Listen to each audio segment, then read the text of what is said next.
अस्सलाम वालेकुम, क्या हाल है? ठीक हैं आप लोग? ये मैंने ना कुछ किसी पेज पे ना इस पे फेसबुक पे आ रहा था ये बर्तनों वाला ना।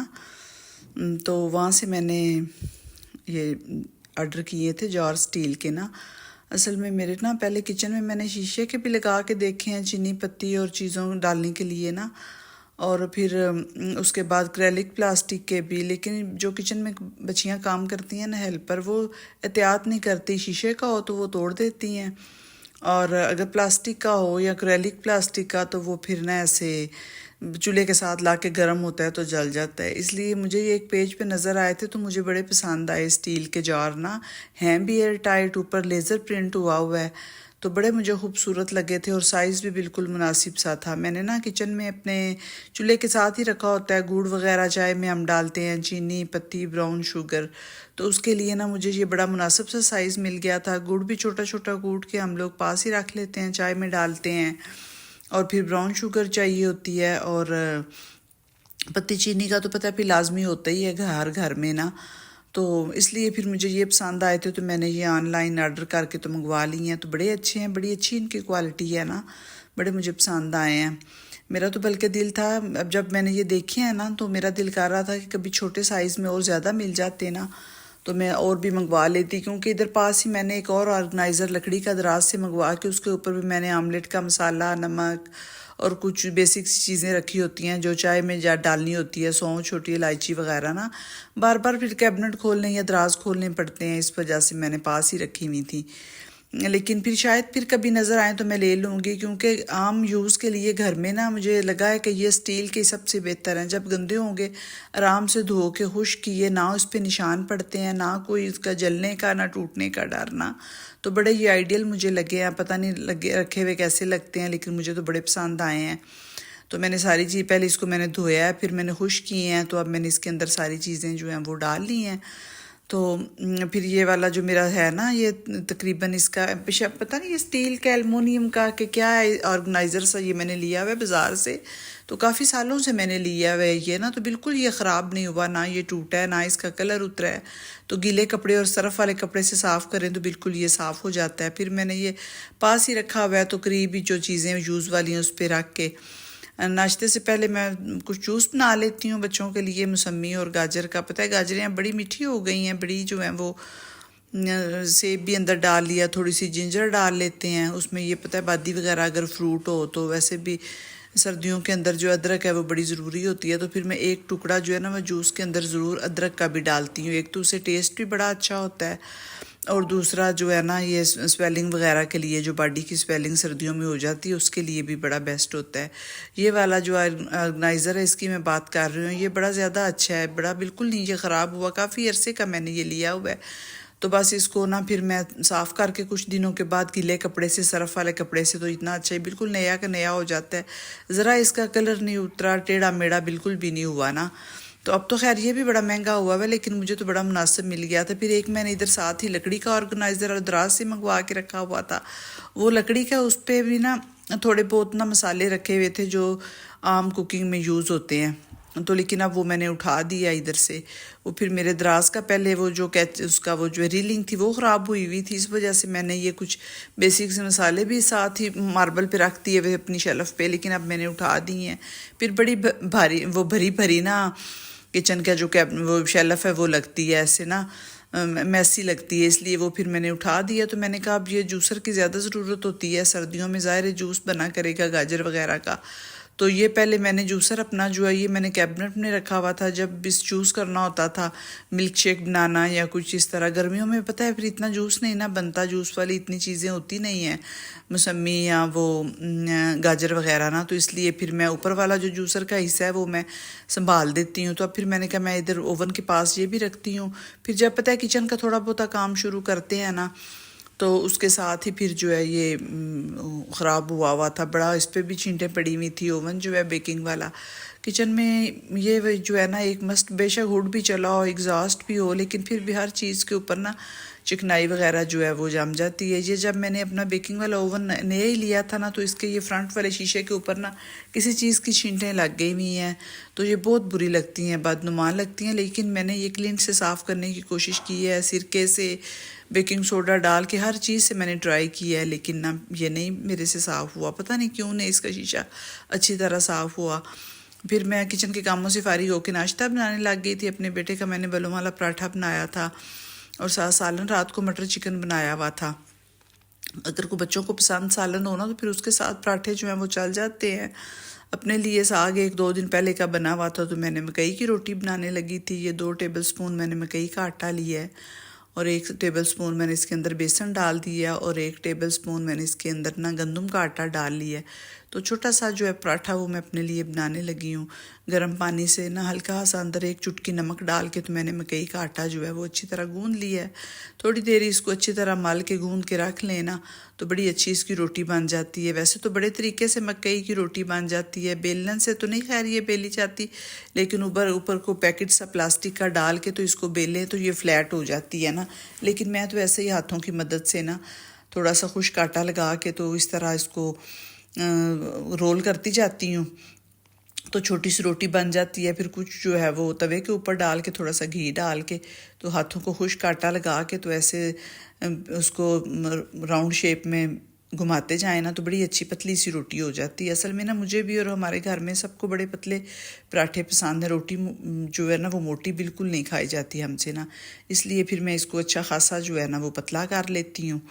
तो बड़ी अच्छी मेरी रोटी बन गई थी, टूटी भी नहीं थी। मैंने देखें चिमटे की मदद से मैंने बड़ी हिलाई जुलाई है, दबाई है, अच्छा सुरख करके मैंने पराठा बनाया है, तो बहुत अच्छा बन गया था, बिल्कुल नहीं थी टूटी। और इतना अच्छा इसका टेस्ट था ना, साग के साथ पता है बड़े मज़े की लगती है मकई की रोटी। और बाजरे की तो खैर नहीं हम बनाते, मकई की ज़्यादा बनती है। और सिंपल पराठे के साथ भी पता है साग बड़ा मज़े का लगता है सर्दियों में। ये महीना डेढ़ तो बस खाया जाएगा, बस जब सर्दी गुजरती है थोड़ा सा मौसम चेंज होता है, फिर नहीं दिल करता साग खाने पे। तो ये देखिए मैंने अपना छोटा सा कितना खूबसूरत पराठा जो है वो बना लिया है।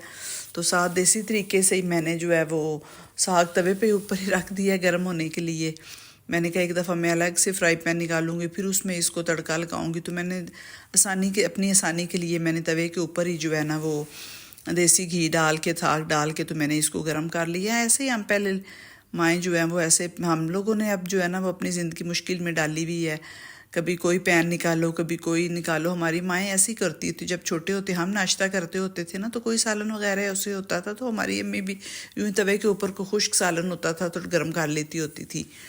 तो काम जो है वो ज़्यादा अपने लिए हम लोगों ने खुद ही बढ़ाए हुए हैं।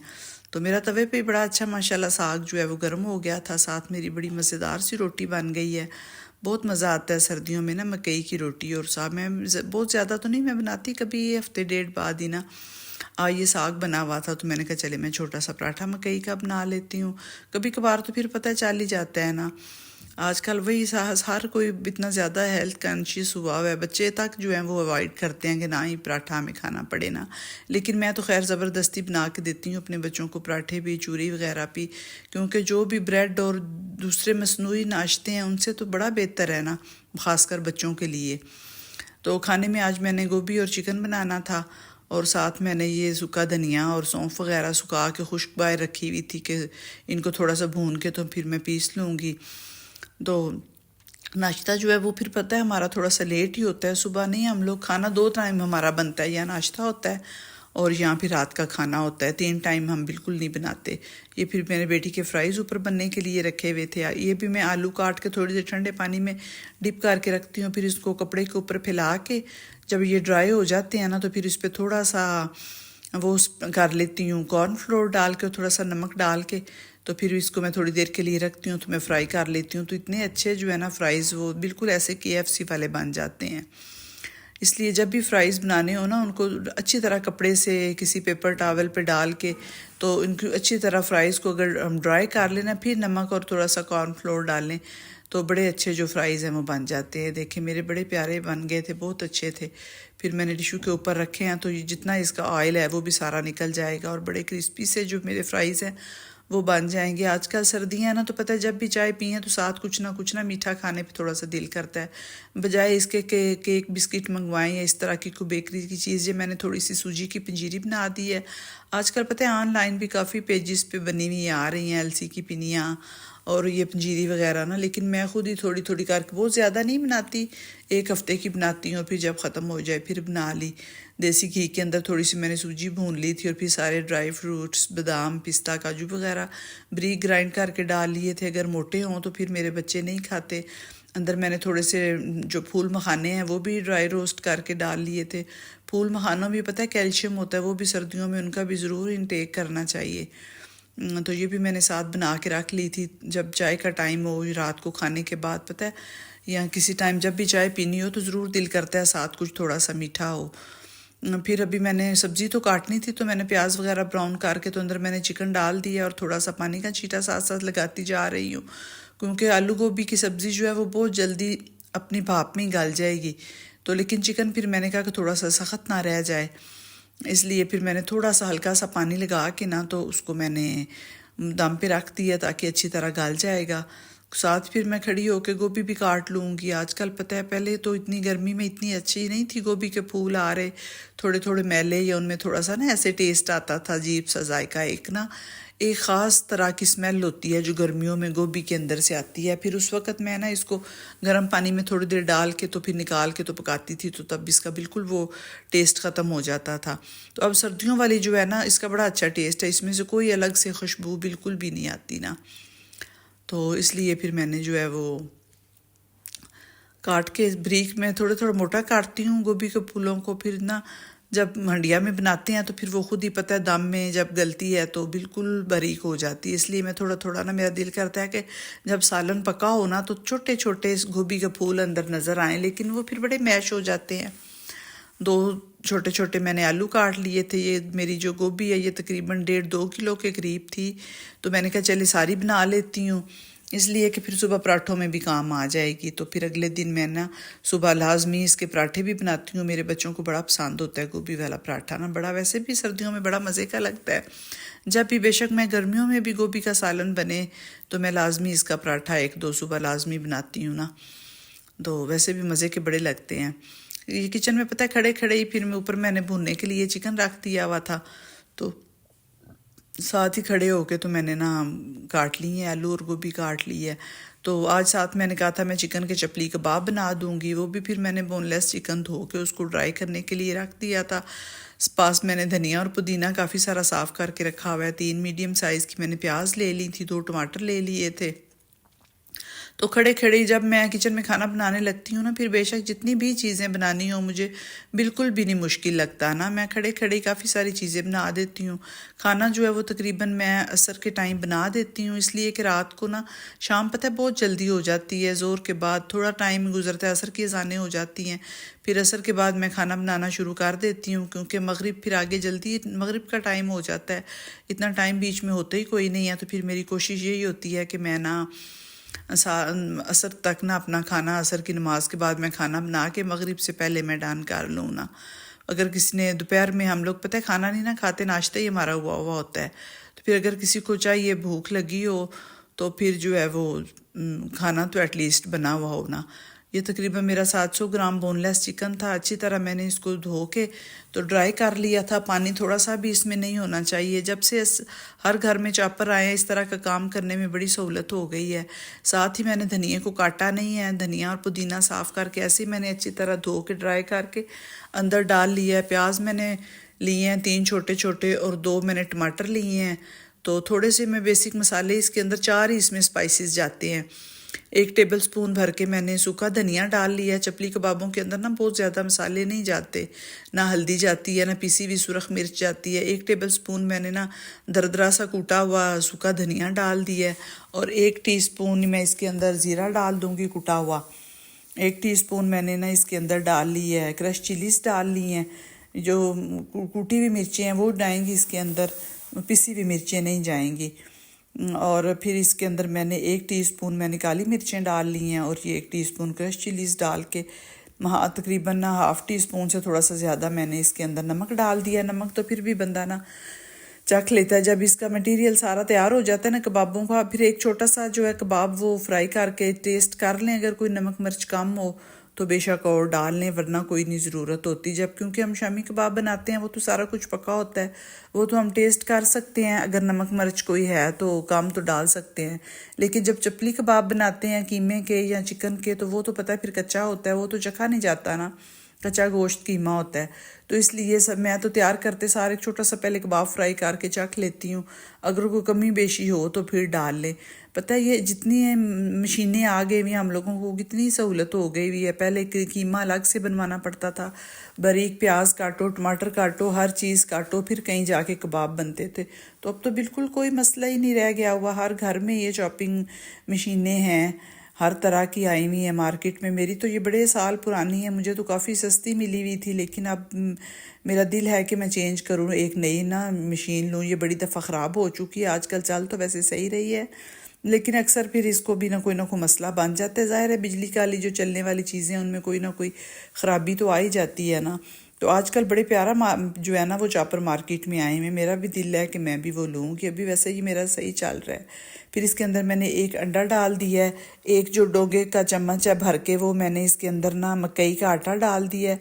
बेसन भी भून के डाल सकते हैं, अगर भुने हुए चने हों तो वो भी थोड़े से ग्राइंड करके, बेशक चने का आटा भी डाल लें, लेकिन मैंने मकई का आटा डाल दिया, इससे बड़ा मज़े का। असल रेसिपी में ना मकई का आटे यूज़ होता है, लेकिन जब सीज़न ना हो, ना मिल रहा हो, तो फिर मैं कभी कभार बेसन भी भून के डाल लेती हूँ।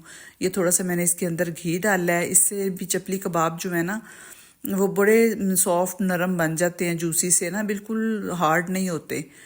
तो अच्छी तरह इनको गूंदना है। चपली कबाब की एक टिप तो ये है कि बड़ी अच्छी तरह इसका जो कीमा है ना, इसको ऐसे बिल्कुल जैसे आटा गूंदना है ना, ऐसे गूंदना है, ताकि इसके जितने जो रेशे हैं ना वो ऐसे सारे फट जाएं और एक दूसरे के साथ ऐसे ना जुड़ जाएं, जुड़ा जुड़ा ऐसे होना चाहिए। फिर जो गोश्त कीमा है ना, जिस चीज़ के भी हम बना रहे हैं, उसको इतना गूंदें कि यूँ वो आपस में जुड़ने लग जाए और उसके जो रेशे हैं वो बिल्कुल ऐसे जुड़ जाएं, अलग अलग नज़र आना आए। ये देखें 10 मिनट ही बस मैंने सब्ज़ी डाल के तो ऊपर मैंने दम दिया है, तो ख़ुद ब खुद जो है वो गोभी माशाल्लाह मेरा सालन तैयार हो गया है बड़ी जल्दी जल्दी।